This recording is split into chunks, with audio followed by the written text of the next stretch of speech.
पंतप्रधान नरेंद्र मोदी यांच्यावर असलेलं प्रेम आज बिहारने दाखवून दिलं. मुख्यमंत्री देवेंद्र फडणवीस यांचं वक्तव्य. बिहार निवडणुकीच्या निकालावर मुख्यमंत्री देवेंद्र फडणवीस यांची प्रतिक्रिया समोर येत आहे. या निकालाने काँग्रेस आणि राहुल गांधी यांनी देशात सुरू केलेल्या विषारी प्रयोगाला उत्तर दिलंय अशी टीका करत पंतप्रधान नरेंद्र मोदी यांच्यावर असलेलं प्रेम आज बिहारने दाखवून दिलं, असं वक्तव्य मुख्यमंत्री देवेंद्र फडणवीस यांनी केलं आहे.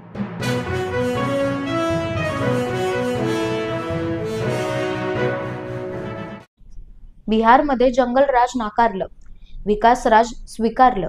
उपमुख्यमंत्री एकनाथ शिंदे यांचं वक्तव्य. बिहार विधानसभा निवडणुकीचा निकाल आज जाहीर झाला. यावर उपमुख्यमंत्री एकनाथ शिंदे यांनी विरोधी पक्षावर जोरदार निशाणा साधला आहे.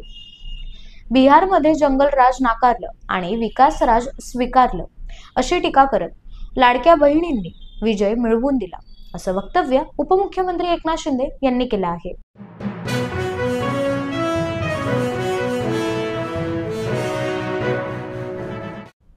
हे यश नितीश कुमार यांचं आहे. खासदार सुप्रिया सुळे यांचं वक्तव्य. बिहार विधानसभा निवडणुकीच्या निकालानुसार एनडीए आघाडी तर महाआघाडी पिछाडीवर असल्याचे चित्र पाहायला मिळत आहे. यावर खासदार सुप्रिया सुळे यांची प्रतिक्रिया समोर येत आहे.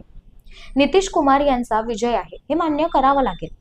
आम्हाला आता बघायला पाहिजे की आमच्याकडून कोणत्या चुका झाल्या. खासदार सुप्रिया सुळे यांचं वक्तव्य.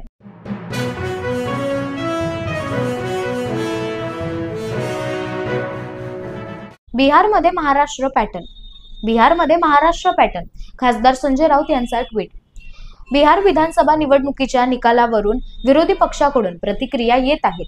यातच खासदार संजय राऊत यांनी ट्विट करत जोरदार टीका केली आहे. महाराष्ट्राचाच पॅटर्न बिहारमध्ये रिपीट केल्याचा आरोप खासदार संजय राऊत यांनी केला व बिहार विधानसभा निवडणुकीच्या निकालाने धक्का बसण्याची गरज नाही अशी टीका खासदार संजय राऊत यांनी केली आहे.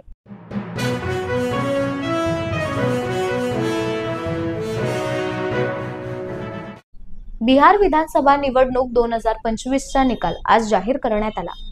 या निवडणुकीत एनडीए आणि महाआघाडीमध्ये लढत पाहायला मिळाली. बिहार विधानसभा निवडणुकीत एनडीए विजयाकडे वाटचाल करत असून 200हून अधिक जागांवर एनडीए आघाडीवर आहे.